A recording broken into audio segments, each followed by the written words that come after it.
At least 3 businesses in Lanterns Mall in Hastings, Christchurch are in the process of closing their doors as a result of the ongoing sewage problems. It's a situation Managing Director Frederick George has described as heartbreaking. The mall is directly opposite the main road where raw sewage has been spilling for months.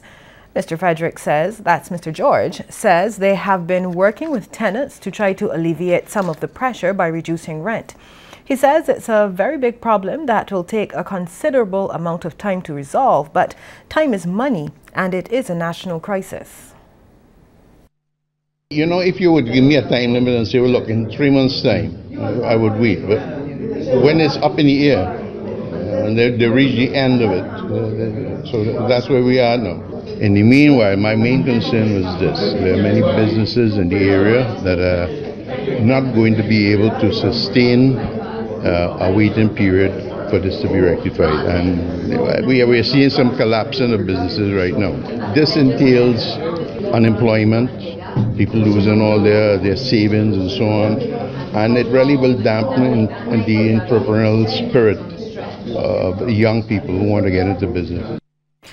Mr. George says they are doing what they can to maintain sanitary conditions in the mall, but because of the obvious negative situation, customers are staying away.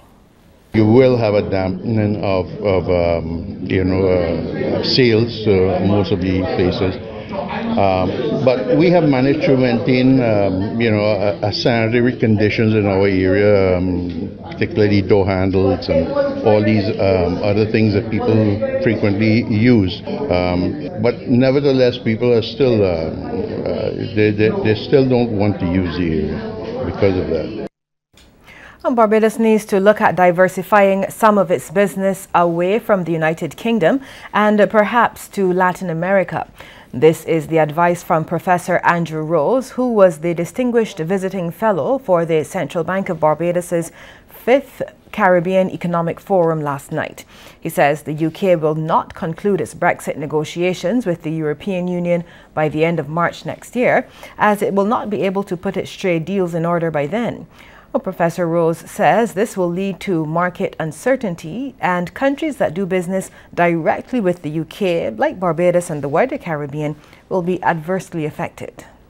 It took the skilled negotiators of the European Union and Canada a decade to figure out a deal just between Canada and the European Union, and neither side is so aggressive against each other. So I can't imagine that we'll see any serious negotiations concluded for Brexit over the foreseeable future. And that's just going to lead to tremendous uncertainty for anything that's related to British commerce. And certainly Barbados is very seriously affected because the UK sends lots of tourists down here and they're involved in lots of other businesses directly. That's not going to be good news for the countries in the Caribbean that do lots of business with the UK. Professor Rose also made the bold prediction that there won't be any more global financial crises anytime soon. If you look at all the standard measures of whether there's going to be a financial crisis, you certainly don't see them in the financial markets. Now, everyone was taken by surprise by the last one.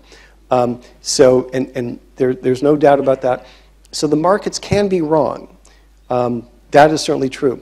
But do I expect something of the same magnitude that's global in nature? I really don't think so, because I think the policy response will be much more aggressive next time.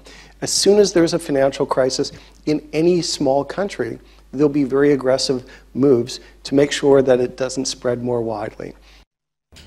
Let's take a look now at how stocks traded on selected exchanges across the region. In Jamaica, G West Corporation Limited ordinary shares was the volume leader with 3,916,380 units. In Trinidad and Tobago, Sagicor Financial Corporation Limited was the volume leader with 59,542 shares changing hands, all for a value of $461,942.86. And here in Barbados, Sagicor Financial Corporation Limited was the volume leader, trading 3,192 shares at $2.14 each.